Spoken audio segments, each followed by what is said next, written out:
Haleluya, haleluya, shalom blessed people. Kiranya berkat dan damai sejahtera dari Allah menjadi bagian kita sepanjang hari ini.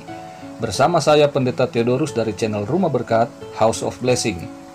Tema kita hari ini adalah menyikapi aib dalam keluarga. Subtema, pelajaran dari Sem, Ham, dan Yafet. Firman Tuhan terambil dari Kejadian 9 ayat 24 sampai 27. Mari kita baca bersama firman Tuhan. Setelah Nuh sadar dari mabuknya dan mendengar apa yang dilakukan anak bungsunya kepadanya, berkatalah ia, "Terkutuklah Kanaan, hendaklah ia menjadi hamba yang paling hina bagi saudara-saudaranya." Lagi katanya, "Terpujilah Tuhan Allah Sem, tetapi hendaklah Kanaan menjadi hamba baginya. Allah meluaskan kiranya tempat kediaman Yafet, dan hendaklah ia tinggal dalam kemah-kemah Sem, tetapi hendaklah Kanaan menjadi hamba baginya." Demikian firman Tuhan, saudaraku yang terkasih dalam Tuhan. Apa yang barusan kita baca adalah perkataan kutuk atas Kanaan dan berkat bagi Sem dan Yafet yang diucapkan oleh Nuh. Saudaraku, peristiwa yang melatar belakangi cerita ini adalah pada saat itu Nuh mabuk anggur dikala ia menikmati kesuksesannya sebagai seorang petani. Ayat 20-21. Nah, kemabukan Nuh tersebut bukanlah teladan yang baik bagi anak cucunya, tetapi merupakan sebuah aib dalam keluarga, apalagi di masa purba pasca penghukuman air bah. Nuh ini menjadi pengganti Adam sebagai manusia yang memulai kembali perkembangbiakan manusia untuk memenuhi bumi sebagaimana rencana Allah yang semula dalam kitab Kejadian pasal 1 dan 2 itu. Nah saudara, petaka bagi Ham terjadi ketika ia menyikapi kemabukan Nuh ayahnya di ayat 22. Ham dituliskan sebagai anak yang kedua, sebagai anak nomor 2 setelah Sem, dan kemudian anak yang ketiga yaitu Yafet dalam ayat 18 dan 19. Tetapi di ayat 24 Ham dikatakan sebagai anak bungsu. Nah ini jangan bingung saudara, nanti saya akan jelaskan setelah ini. Perhatikan kembali di ayat 22 itu saudara, dikatakan bahwa Ham yang melihat ketelanjangan dan aurat ayahnya di dalam kemah ayahnya itu akibat mabuknya Nuh di ayat 21, kemudian Ham menceritakan aib tersebut kepada kedua saudaranya di luar kemah ayahnya. Nah saudara, dari teks Ibraninya, Ham ini menceritakan aib ayahnya di jalanan dengan cara yang merendahkan dan penuh penghinaan. Jadi Ham melakukan hal tersebut supaya ayahnya tampak jahat di hadapan kedua saudaranya. Nah saudara, di zaman itu melihat aurat orang lain dianggap sebagai persoalan yang sangat serius. Kemudian Ham juga ini disebut sebagai bapaknya Kanaan, ayat 18 dan ayat 22. Yang menunjukkan bahwa Ham ini sendiri adalah seorang ayah yang seharusnya lebih bersikap hormat maksud saya terhadap Nuh yang merupakan ayahnya. Jadi Ham harus sadar bahwa dia sendiri seorang ayah yang tentu ingin dihormati anaknya. Nah, kenapa dia berbuat yang demikian terhadap ayahnya? Saudaraku, dosa Ham di ayat 22 adalah pertama, ketidakhormatannya kepada bapaknya. Atau yang kedua, ini merupakan tafsiran para ahli teologi, dikatakan bahwa ini sebetulnya suatu jenis tindakan seksual, yaitu sebuah pelecehan seksual ketika ia tampak menikmati kebodohan dan ketelanjangan ayahnya. Jadi maksudnya gini, jadi ketika Ham melihat ayahnya dalam keadaan telanjang, dia melihat aurat ayahnya, dia bukan merasa iba, tetapi ia seperti melihat ayahnya dalam kacamata yang sangat negatif. Ada semacam di hati dan pikirannya itu sebuah rasa yang hina. Ini bapak memalukan banget. Ini papaku, ini orang yang tidak patut dihormati. Jadi dia semacam melecehkan ayahnya, meskipun itu mungkin hanya di dalam hati dan pikiran. Tetapi dari perkataan kepada kedua saudaranya tadi, dapat terlihat bahwa memang ia secara verbal juga telah melakukan satu tindakan yang tidak patut, tidak hormat, dan itu dikategorikan sebagai pelecehan. Nah, saudara, kemudian kita lihat yang kena kutuk ialah Kanaan dan bukan Ham ayahnya. Nah, ini yang saya katakan tadi, di ayat 24 dikatakan di sana ia melihat anak bungsunya.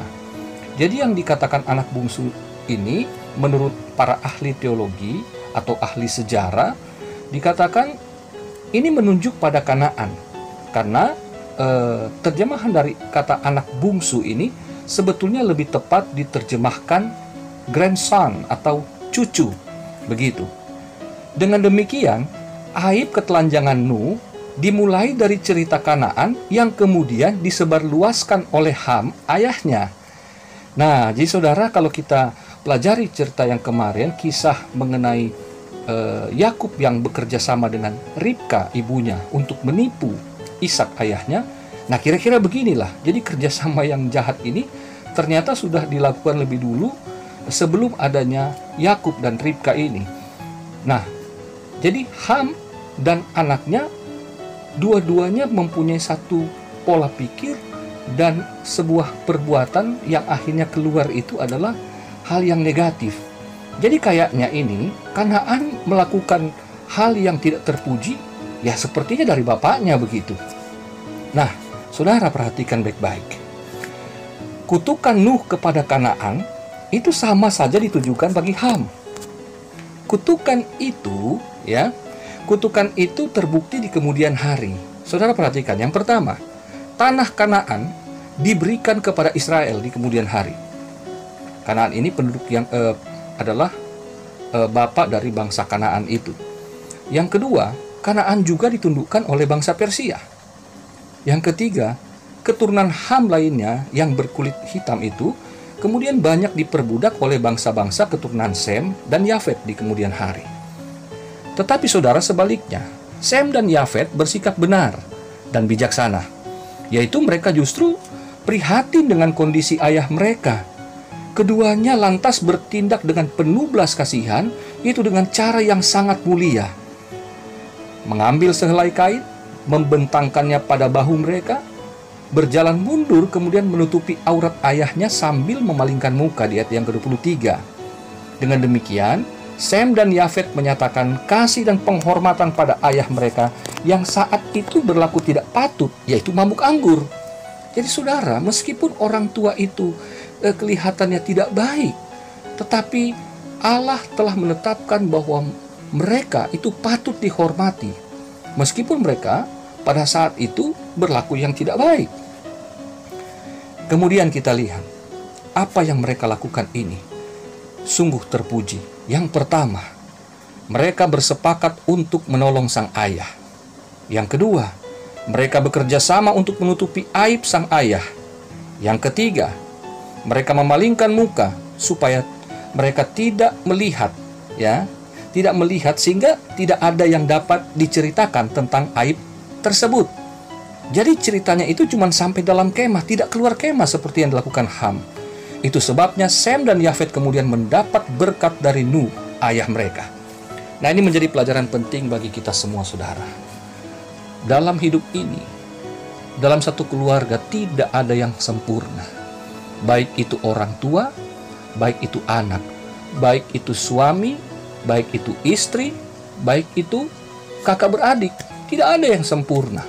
Tetapi apa yang terjadi dalam rumah yang mungkin saja itu sebuah aib, tidaklah boleh keluar rumah. Tetapi mari kita sama-sama pergumulkan dan doakan. Kalau masih bisa dinasehati, mari kita nasihati. Kalau tidak, ya kita bawa kepada Tuhan. Banyak orang sekarang ini mengumbar tentang aib itu di sosial media dengan begitu terbukanya, di mana mereka curhat tentang orang tuanya, tentang suaminya, tentang istrinya, tentang anak-anaknya, dengan cara-cara, dengan kata-kata juga yang sangat-sangat negatif. Ini tidak patut, saudara. Bahwa orang lain melihat itu mungkin tidak akan berbelas kasihan dengan kita, tetapi justru mereka dapat melihat aib itu dan justru menimbulkan yang sebaliknya, tidak ada respect, tidak ada hormat. Bukannya kita mendapatkan solusi, tetapi justru aib keluarga itu semakin menyebar keluar dan orang jadi tahu apa yang terjadi dalam keluarga kita. Saudara terkasih dalam Tuhan, mari, suami mungkin punya kekurangan, istri punya kekurangan, anak-anak, cucu-cucu punya kekurangan, anak mantu punya kekurangan, kakak beradik punya kekurangan. Tetapi mari cukup itu sampai di rumah kita. Kita berbicara dengan Tuhan. Kiranya Roh Kudus memberikan hikmat dan jawaban bagi kita untuk menyikapi apa yang terjadi dalam rumah tangga kita. Sehingga kita tetap ada di dalam koridor kasih dan di dalam anugerah, sehingga kita terus ada dalam berkat Tuhan. Mari berjalan terus dalam anugerahnya. Saudaraku, kita tetap semangat, tetap bersyukur, tetap bersukacita. Tuhan Yesus memberkati saudara sekalian. Sampai jumpa di vlog. Mari kita satu dalam doa. Ya Allah Bapa di sorga, kami berterima kasih atas firman-Mu pada hari ini, mengingatkan kami, keluarga kami dipersatukan oleh Tuhan. Maka kami dan keluarga kami adalah satu kesatuan di dalam Kristus. Apa yang terjadi, yang mungkin itu sebuah aib, mungkin itu sebuah hal yang memalukan terjadi dalam keluarga kami. Tetapi Tuhan, tidaklah patut bagi kami untuk mengumbar aib itu keluar dari rumah kami. Karena Tuhan, kami percaya bahwa Engkau juga hadir di tengah-tengah permasalahan keluarga kami masing-masing.